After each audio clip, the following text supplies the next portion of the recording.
وسلم على أشرف الأنبياء والمرسلين نبينا محمد وعلى آله وصحبه أجمعين وبعد. السلام عليكم ورحمة الله وبركاته. كم جرتن تكيفتوتك إنك خير له. الحمد لله رب العالمين. ربي نجهان وجراجسي أنو إيجي إسنين جل دوبا بقى ربي نجهان لولينو ديبسه akkasuma duuba warri gama agartanii feejii kiyyaatiin jirtanii fi akkasuma agartanii miidiyaa gara miidiyaa agartanii Oromoo Muslim gara siin jirtanillee cufti keessanuu baga nagaa rabbii waliin nu deebise jenna. Alhamdulillahi faaruka Allahaati. Duuba insha Allah yoo rabbiin alamaa fedhee hayyama rabbii alamaatiin guyyaa har'aa kana wannan irraa dubbachuu fedhu waa'ee leenca islaamaa ka silaa addunyaan qabdu ka ummanni muslimaa qabu ka silaa agartanii diin rabbiitiin bulche jedhee zollomamee hidhamee achitti ajjeefame waa'ee isaa irraayi. isa jedhamu mootii agartee biyya Masrii jechaadha Muhammad Mursi alayhi rahmatullah. Dr. Muhammad Mursi rabbi sarraa haa jaalatu rabbiin agartanii jannata ofiitiin isa haa qananiisu jenna. duraan dursee rabbiin subhaanahu wa ta'aalaa diini isaatiif jecha saabaa diin isaatiin bulcha jedheef jecha ajjeefamee saabaa san callaadhaaf zollomamee ganna jaaguutu fidhamee maatii isaa arguu dhoowwanii ilma isaa arguu dhoowwanii niitii isaa arguu dhoowwanii niitii isaa ta duute awwaalachuu dadhabee ilmaan isaa ta jirtu arguu dadhabee akka sanitti isaa fi fakkaatan akka isaallee mana hidhaatitti shamee jechaadha yeroo dheeraadhaaf eega sanii kunoo akirrii galataati duuba addunyaa gubbarra alayhi rahmatullah. rabbiin rahmata agartanii kaa isaaf haa godhu. isinillee warroonni agartanii muslimtoota biyya cufa keessatti ka afaan keenya dhagahuu fi ka afaan keenya hin dhageenne warroonni agartanii afaan biyya addunyaa maraatinuu dubbatamee jira. afaan keenya kanaalleen agartanii kaa namni akka kiyyaa ka dubbatu hedduu ta'uu isaanii mala anilleen duuba waan natti dhagahame namni muslimaa agartanii waliif akkuma nabiin keenya jedhe alayhi salaatu wassalaam akka jaarmayaatii jedhe yashuddu ba'duhaa ba'daa. mana tokko yoo ijaaran agartee manni kun waliin malee mukni walitti agartee eda'anii dagalee isaa agartee hidhanii akkasitti wal gargaara. Kuma sanan mallee agartee namni muslimaa waliif akka qaama tokkooti. Qaama kanarraa yoo wanni tokko dhibame qaamni guutuu waliin dhibama. Kanaan wal qabsiisee duuba wanni ana haasa'uu fedhu yoo rabbiin alamaa fedhe musiibaan har'aan tana ummata muslimtootatti galte tun akka har'an eegalin. Eegalumsiisii akka har'an ta'in. akka agartee ummataaf haaraya haa taatu malee taarika islaamaa keessatti akka haarayan ta'in waliif himuu feena duuba. suni maali zabana agartanii umarii ilma khaxaabii ulaan fitnaadhaa ta amiira mu'mintoota ajjeesuudhaa zollomuudhaa gaafa san banamte. eenyuun banamte? mootii muslimaa bakka bu'aa nabii kennaa alayhi salaatu wassalaam ka sadaffaadhaa إسان إيقلت دوبا إنه عمر بن الخطاب رضي الله عنه وأرضاه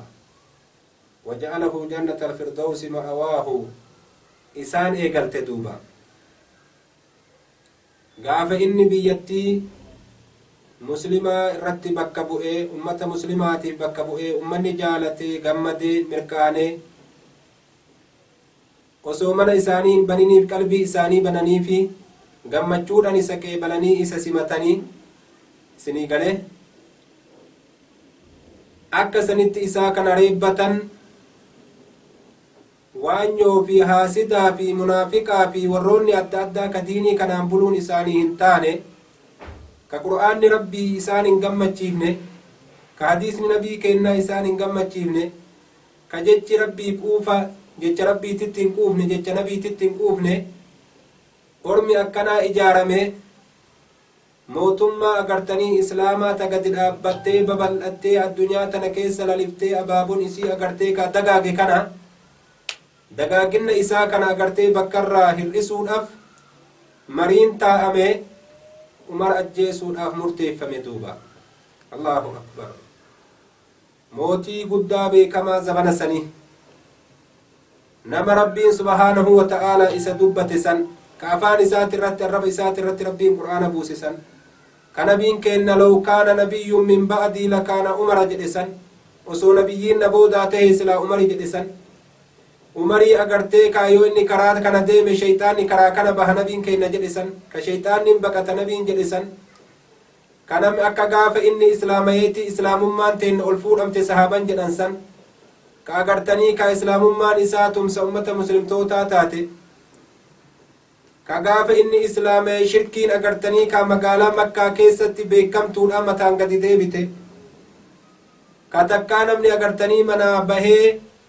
dhokataa bahee salaatee hin beeyne gaafumar islaamee ka'abaa jalatti dhufanii salaatan san nama iimaanni isaa akkasitti guutamaa san ka osoo addunyaa gubbaa jiru fiizan jannataa isaaf qoramee kenname san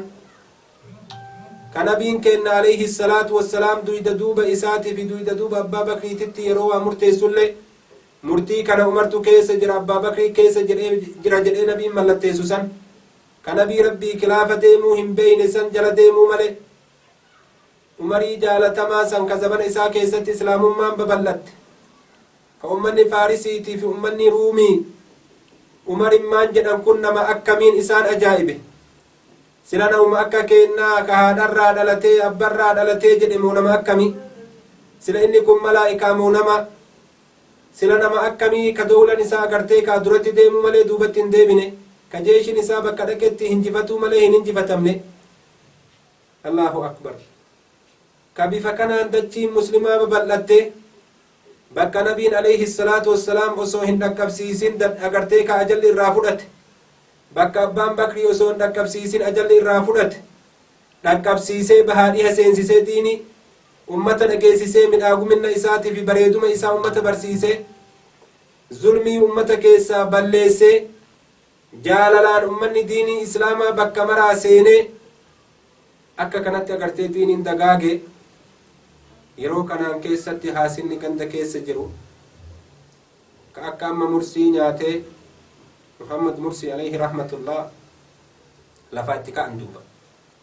rabbi isarraa haa jaalatuuti ajjeefnu malee umariin ajjeefnu malee diinii kana duyda duuba deebisuu hin dandeenyu diin islaamaa kun ajjeechaa umariin malee duyda duubatti hin deebi'u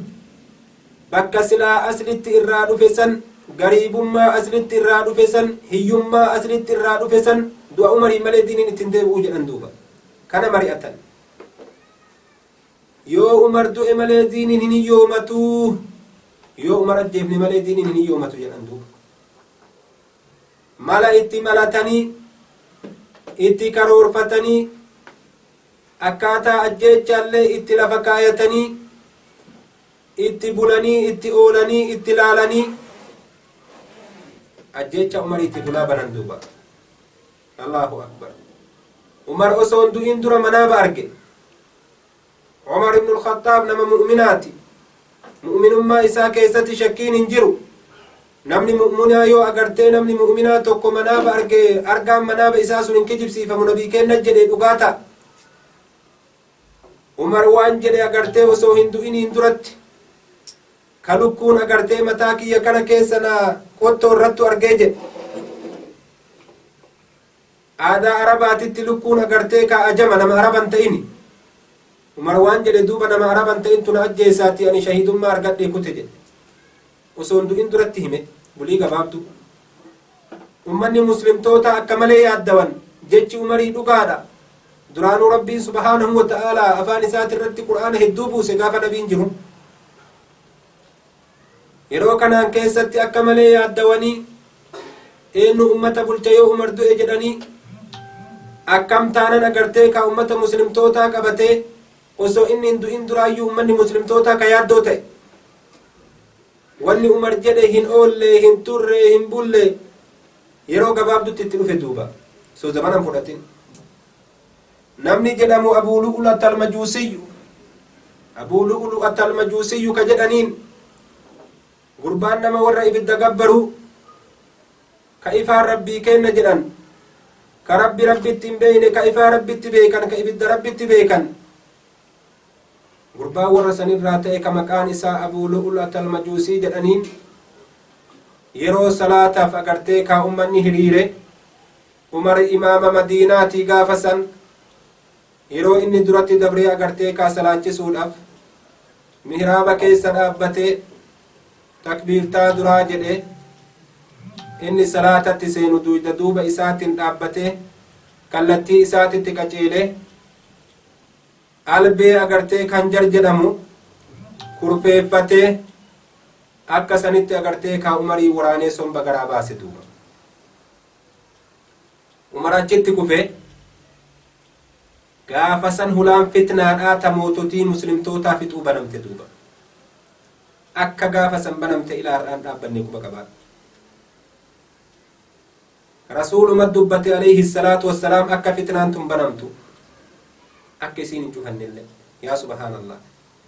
mallattoo nabiyyummaa kenna nabii irratti qaceelchurraa tokko haasoyni nabii kennaa kun alayhi salaatu wassalaam hulaan fitnaadhaa gaafa san banamte Abu Huzayfaa gaafatanii namni agartee ka hadiisa waa'ee fitnaadhaa kana haffaze isa waa'ee mokkoraa kana haffaze isa namni agartee ka waan diinii irraa waa baruudhaaf gaafataan agartee ka homa musiibaa fitnaa kanarraa gaafadhaa jedhe maaliif jennaan fitnan manna dhaqqabiniif jechaa jedhe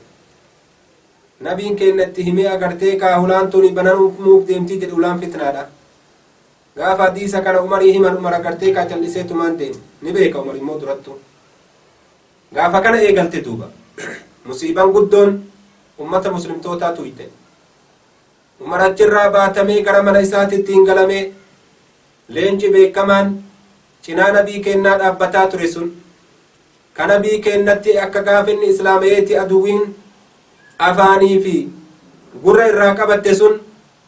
ka gaafa san bees agartee diiniin bakka ga'e eega Umar islaamee amma booda homuun jiran jettee addunyaan garaa irraa muratte sun Umariin akkasii sun ni ajjeefame duuba rabbi isarraa haa jaalatuuti inni ajjeefame ollaa nabii kennatti awwaalame ummanni muslimtoota akkam taana jedhanii yaaddawanii eenyu bakka nuu bu'ee agartee akka isaa kana nuu deemsisuu danda'a diinii kana jedhanii yaaddawanii eegasanii argatan Usmaan bin Affaan nama malaa'ikaan samii jirtu irraa qaanfatte Allahu akbar soddaa nabii kennaa ka nabiin kennan tala duraa kennee fi jalaa duunan talammataallee kenneef talammataallee jalaa duunan osoo tabiraallee qabaadhee silaasii kenna yaa Usmaan jedheen nama nabiin jaalatu ka ummanni muslimtootaa guutuun jaalatan ka gaafa ummanni hijiraa bahee biyya Makkaa irraa Madiinatti gale waan dhugan dhaban bishaan Madiinaa keessa hin jiruuti eela silaa Madiinaa keessa jirtu Yahuda qaba ormi Yahudaadhaani gurgurataa mallaqaan malee namaan kennu ummanni muslimtoota miskiina amma baqatanii dhufanii mallaqa ittiin bitatan hin qabani rakkatanii jireenni isaan dhibe eenyu eela tana nuu bita ka rabbiin agartee kaa jaannata isaa kennu nabiin rabbii jedhe Usmaan kophaa isaa bite duuba akkasitti ummanni muslimtoota harka Yahudaa irraa bilisoomee bishaan san argatanii nagaatti dabranii bittaa tokkoon malee dhugaa turan firii gadi dhiise gaafa masiini nabii kennaa dhiphate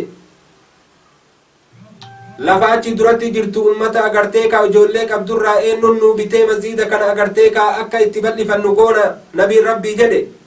Usmaan kophaa isaa bite masiini nabii rabbii akkasitti bal'ate gaafa agartee kaa jeeshul usraa jedhanii jeeshii cinqiidhaa jedhanii jeeshiin Tabuuk duulu eenyumatu agartee kaa jeeshii kanaaf qallaba kenna eenyuun nuu gargaara nabiin rabbii jedhee ummata akka agartee isaan sadaqaa kennan nabiin rabbii ajaje kophaa isaatti gaala 200 gaala 300 kennee farda 200 kennee diinaara gadi naqee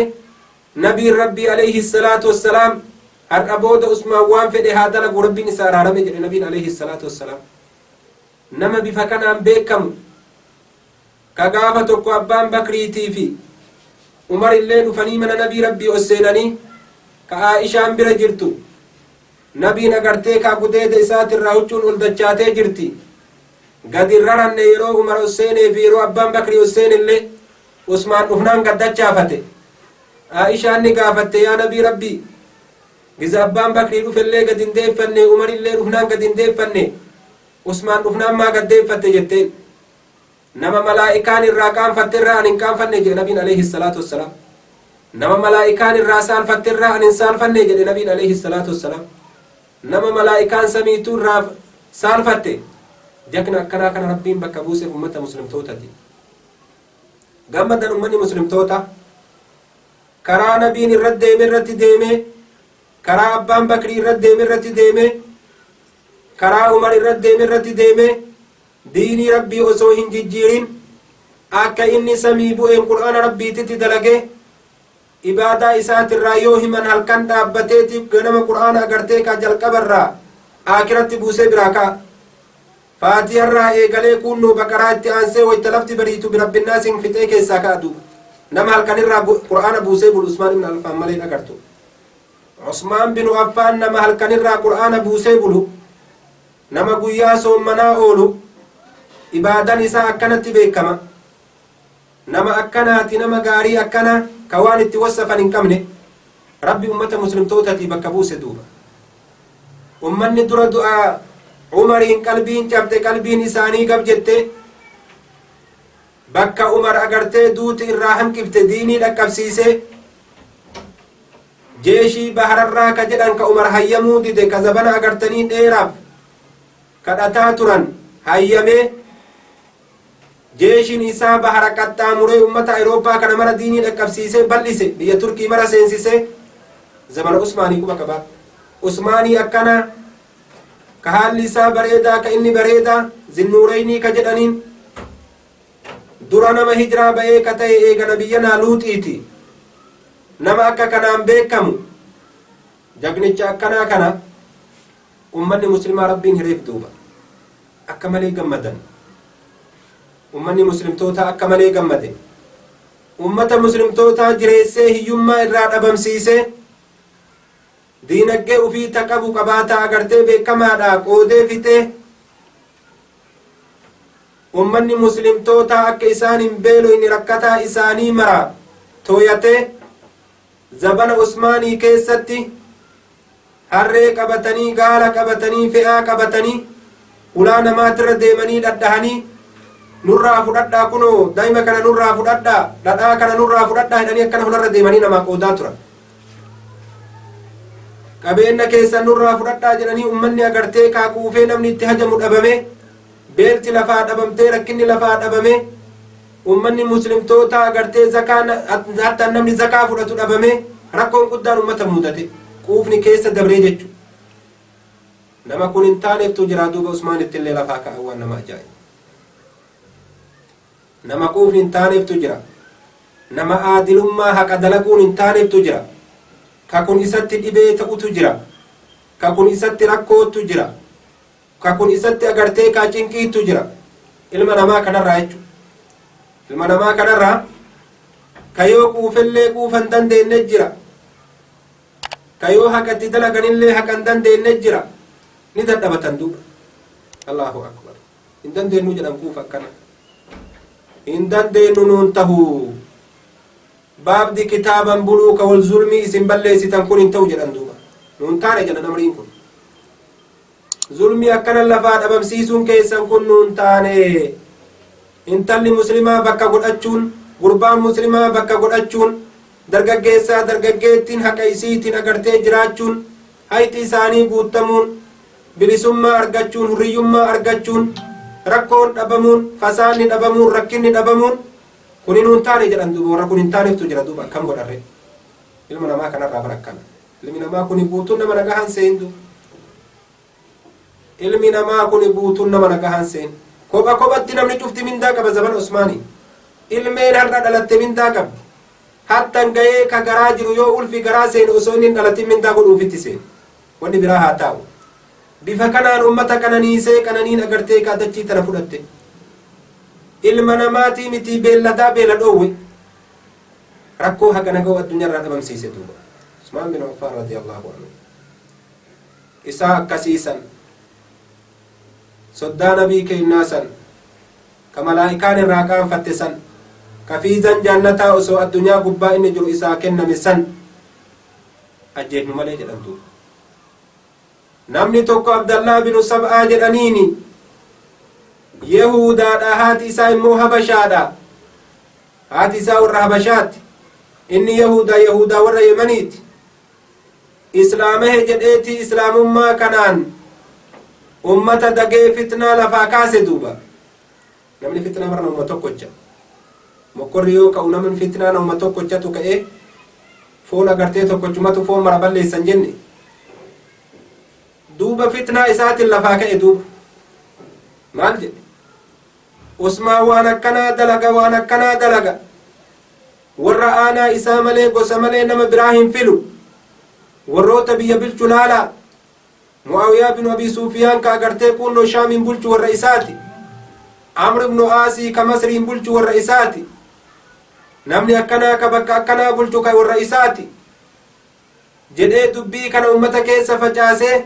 Usmaan gosummaa dalaga jedhee waa'ee gosummaatiin deema jedhee dubbii kana ummatatti fakkeesse duuba irraa qeebaluu didanni kijibda jedhaniini warri haqa beeku ka haqaa agartee tolen jedhu maaliif jennaan warri inni akkana jedhuun kana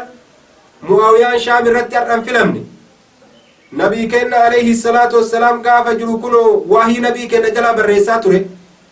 obboleessa isaatu dur Shaam bulchaa ture inni ajjeefamnaan Umar achitti filee achi bulchaa ture zamana Usmaan hin filamne zamana Umar filame kun achitti bulchaa ture Amr ibn Aasii zamana Umar achitti bulchaa ture warri inni akkana jedhuun kun cufti warra Usmaan filee miti warra duraanuu filamanii achi dalagu jiran achumarra dhiise immoo hin jijjiirre Usmaan maal irraa jijjiira duuba sahaabaa nabii keenya warra akkanaa kana duuba dubbii itti fakkeessanii fokkisanii